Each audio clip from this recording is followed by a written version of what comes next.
this video, I will talk about stock markets and how they function in very simple terms so that anyone can understand. Hi everyone, I am Parul. Welcome to my channel, Your Everyday Economics. The stock market is a place where people buy and sell shares of publicly traded companies. These shares represent ownership in the company and can increase or decrease in value based on various factors such as the company's performance, economic conditions, and investor sentiment. When a company goes public, it issues shares of stocks that can be purchased by investors. These shares are then bought and sold on the stock market. The stock market provides a platform for investors to trade these shares with each other. The price of a stock is determined by supply and demand. If more people want to buy stock than sell it, the price of it will go up. If more people want to sell a stock than buy it, the price of it will go down. There are two main types of stock markets, primary and secondary. The primary market is where new stocks are issued and sold to the public for the first time. The secondary market is where previously issued stocks are traded between investors.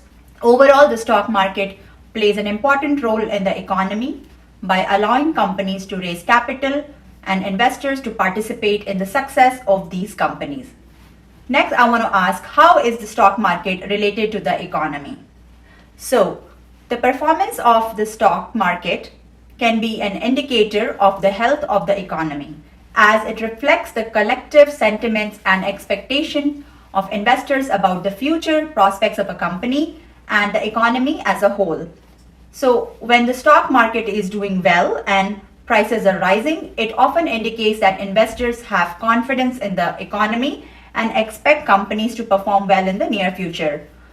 This can lead to increased investment, job growth, and economic expansion. But when the stock market is performing poorly and prices are falling, it may indicate that the investors are pessimistic about the economy and the future prospects of the companies. So this can lead to a decreased investment, job losses, and economic contraction. In addition, changes in the economy such as interest rate, inflation, and government policies can also affect the stock market. So, for example, the Federal Reserve raises interest rate to fight inflation. It may lead to higher borrowing cost for companies and decrease their profits, causing the stock prices to fall. Therefore, the stock market is an important component of the overall economy and can be affected by and also impact various economic factors. So this is all for today. I'll try to cover one small topic in my videos to not overwhelm you with a lot of information at one time.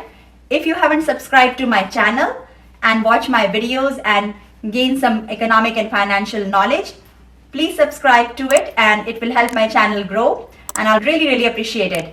I work hard to create these content for your benefit. Please share my channel with others who can also benefit from this type of information. I feel economic and financial literacy is very important for everyone. So thank you for watching today's video and have a good day. Bye.